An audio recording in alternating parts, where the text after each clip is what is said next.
It's the Porsche for those that want to go around curves like a cheetah. Here's everything you need to know about the Porsche Cayman. This is not a Porsche Cayman. No, this is a Boxster, but you can't know everything about the Cayman without talking about the Boxster first. When introduced, the Porsche Boxster was praised by automotive journalists as the best handling Porsche ever made. Unfortunately for the Boxster, even with the incredible platform, it got the reputation of being a girl's or hairdresser's car. This stereotype was made worse by Hollywood, with the Boxster being prominently featured in The Simple Life and Legally Blonde. The platform was great, and when the second generation of the Boxster was under development, Porsche decided the Boxster needed an upgrade in the form of a permanent roof. What? Porsche 911. That was the reaction by those fortunate enough to drive the first 2006 model year Porsche Cayman. Unlike a traditional launch order, the Cayman was launched with the more powerful Cayman S instead of the base model. And who doesn't love more power?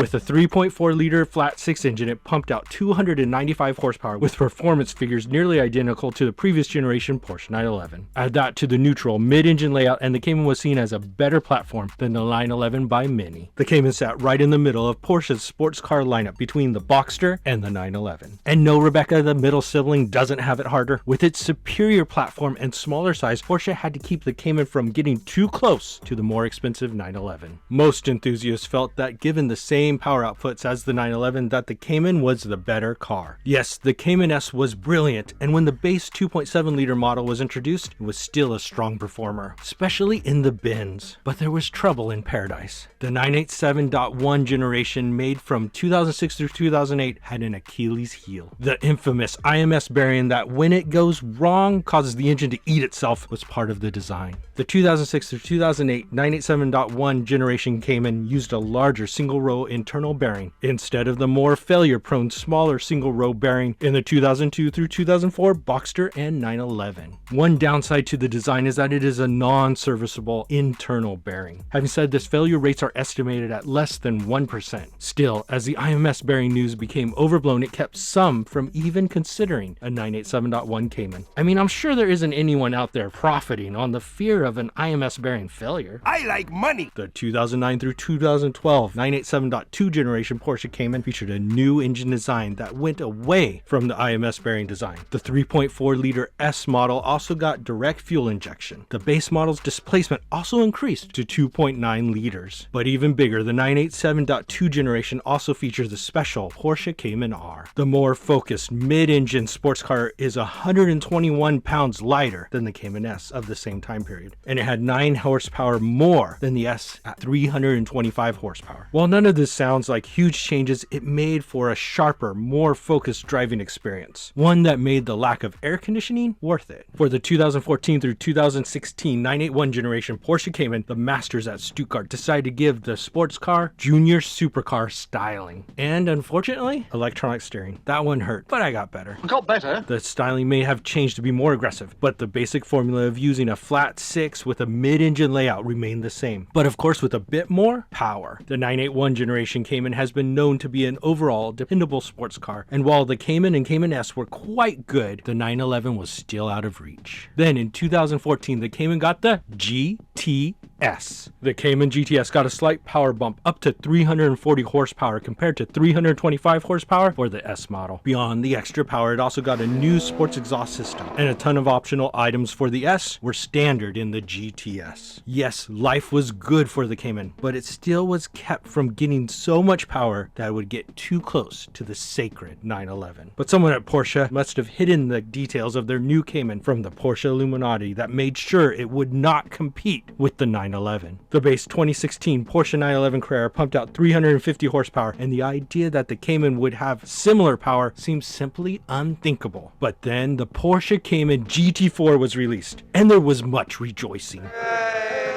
The Porsche Cayman GT4 not only matched the base 911's performance, but it had more horsepower at 385 horses from its 3.8-liter power plant. That's just 15 horsepower off of the 911 Carrera S of the same model year. Beyond that, the GT4 used many suspension components from the GT3. For the first time, a Cayman had the performance that the platform truly deserved. I love happy endings. Oh wait, there's more? The Cayman was in a perfect spot, but then things completely fell apart. Or at least that's what many thought that had dreamed of owning a new Cayman. From 2006 through 2016, every production Porsche Cayman had a naturally aspirated flat 6 sitting in the middle. The Cayman also sat above the Boxster in the lineup. But for the 2017 model year, the 982 generation would bring major changes that would shake up everything. The Cayman became the entry-level sports car for Porsche. What?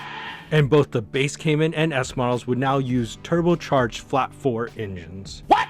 With the change, Porsche would look at their past and bring back the 718 model number, resulting in the 718 Cayman and 718 Boxster. While many lamented the flat 4 power plant for what they deemed a Subaru-ish soundtrack. And if that's not you, be nice in the comments, because I'm just the messenger. Even with the smaller displacement 2-liter engine for the base and 2.5-liter engine for the S, the horsepower managed to increase. For the base, it was up 25 horsepower and 10 horsepower for the S model. For the 2018 model year, the 718 Cayman GTS would make its way back to the lineup. It had a modest 15 horsepower jump over the S model and continued to use a 2.5-liter variable turbocharged flat 4. What? For the 2020 model year, Porsche would add the 718 Cayman T to the lineup. It sat between the base and the S model, getting a mix of options from each as standard. The T used the 2-liter flat 4 with 300 horsepower in the base model. The T model was more focused than the base model, coming standard with the sports version of PASM. It had a lower ride height and rode on wider rear wheels. Standard were also a limited slip differential, sports exhaust, and the sports chrono package. Even with the more powerful flat 4 engines, many missed the mid-mounted flat 6s. But that ship had sailed, at least until they brought it back. Yeah, baby! For the 2020 model year, the flat 6 would make its return. Unfortunately, only those who could purchase an over $100,000 Cayman would get it. What?